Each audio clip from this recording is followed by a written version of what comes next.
Hey guys, welcome to the video for Elden Ring. My name is Ventus. In this Elden Ring build video, I'm going to give you one extremely powerful bleed build that uses the Godskin peeler. I actually got the idea to use this weapon on Reddit because whenever I used this weapon in the past, it was dual wield with something else. But Reddit said to use this weapon normally, just by itself, with seppuku set to the blood or occult affinity.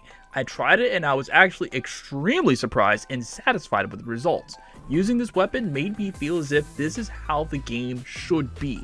Little to no difficulty fighting almost any boss, building up blood loss extremely fast, like super fast. If you don't have the Godskin peeler, you can get it by defeating the Godskin Apostle from the Windmill Village just north of the Side of Grace, seen here.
When you get it, set it with the Seppuku Ash of War to the blood affinity. I did that, and with my current stats, I have a blood loss buildup rating of 141, which is like ridiculous. If you don't have the blood affinity enhancement just yet, you can always use the incantation for Blood Flame Blade.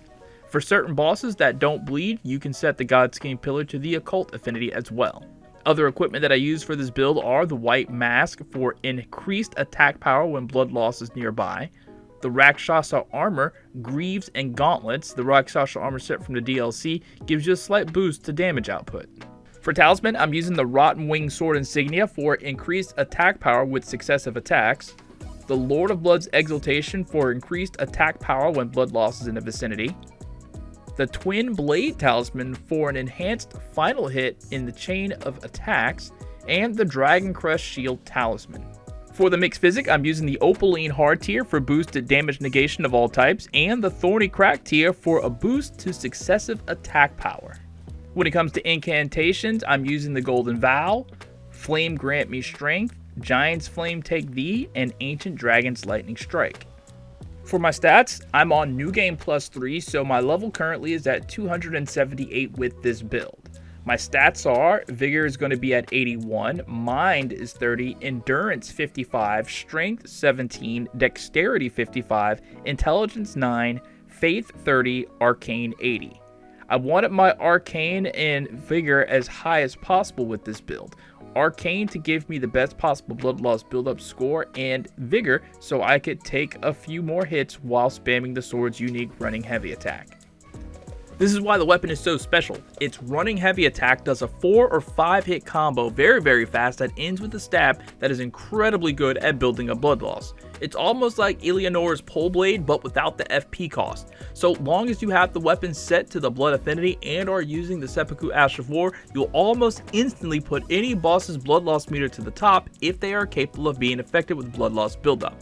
For bosses that aren't, I ended up going back to dual wielding and using jump attacks with both weapons set to occult affinity with seppuku.